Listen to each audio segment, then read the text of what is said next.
Cuba est reconnu pour ses belles plages et sa belle musique. Voilà pourquoi tant de touristes se rendent à Cuba durant les temps froids de l'hiver. Le 3 février 1962, l'embargo économique, financier et commercial des États-Unis est mis en place contre Cuba. Cuba a été une colonie espagnole pendant 400 ans. L'explosion d'un navire de guerre des États-Unis, situé dans la baie de la Havane, permet aux États-Unis d'entrer dans une guerre contre l'Espagne. La guerre se termine par la défaite des Espagnols qui sont obligés de reconnaître l'indépendance de Cuba par le traité de Paris.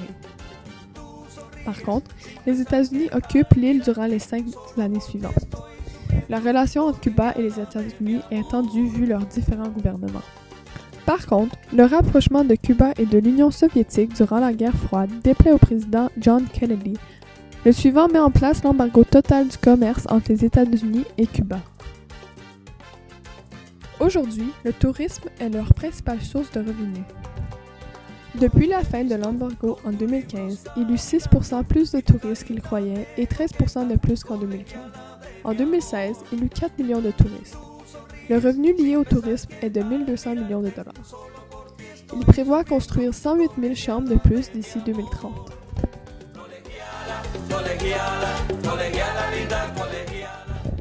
Ici, vous voyez l'hôtel tout inclus Iberostar Playa Alameda, situé à 55 km de Varadero.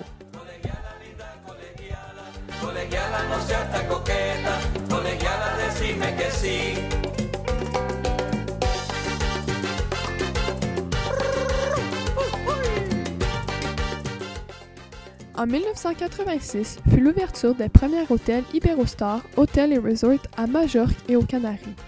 En 1993, l'entreprise poursuit son expansion et ouvre leur premier hôtel aux Caraïbes à la République dominicaine. Depuis, Iberostar continue de grandir à chaque année. Ces hôtels ont été titrés 5 étoiles.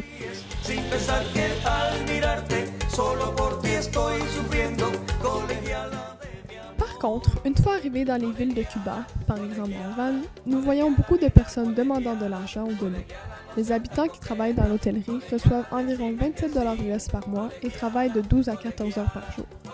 De plus, 38% des revenus vont au gouvernement cubain et le reste aux entreprises privées de ces multiples hôtels.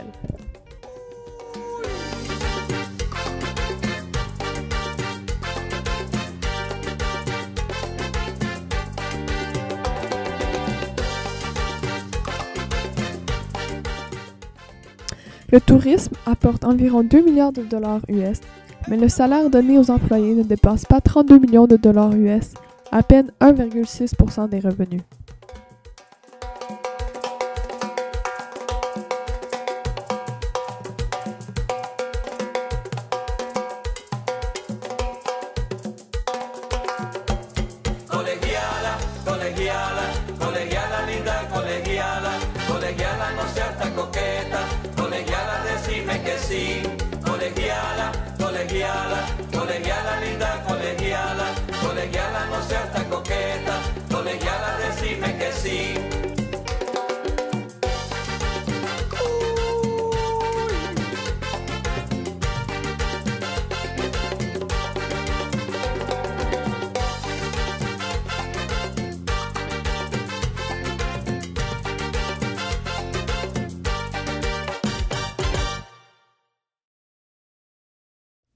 La vie à Cuba est très différente de la nôtre.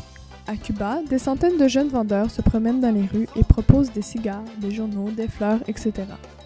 Les Cubains vivent avec peu de nourriture. Les produits de qualité coûtent beaucoup trop cher pour le salaire qu'ils reçoivent, donc seulement les entreprises privées, c'est-à-dire les resorts et les gros hôtels, peuvent se le permettre. Les Cubains mangent principalement du riz, des haricots et des patates douces.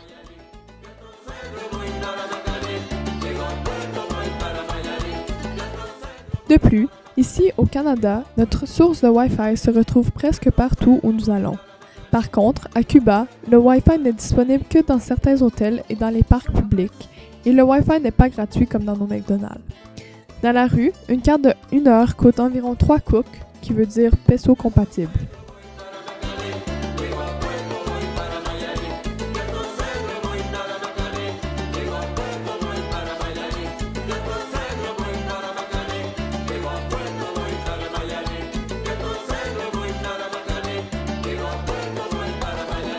El Caribe.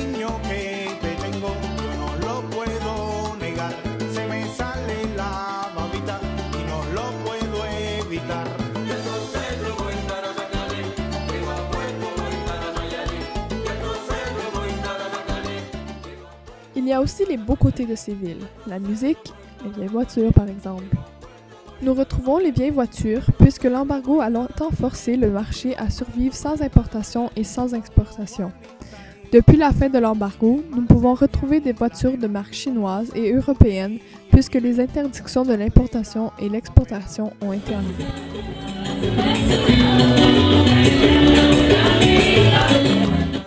Voici Réal Fillon, un professeur qui a profité des plages de Cuba. Êtes-vous déjà allé à Cuba? Oui et non. Comment ça? Ben oui, on est allé 2 fois avec les enfants, mais un voyage pour aller au show. Mais j'ai pas l'impression que je suis vraiment allé à Cuba comme pays.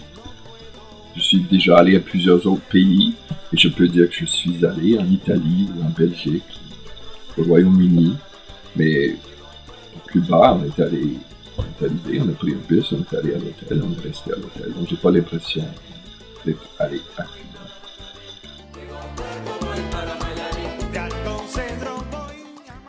Finalement, un guide nous a dit, et je cite, « Varadero a été construit principalement pour vous, les touristes. Je dis bienvenue à Cuba seulement une fois arrivé de l'autre côté du pont. »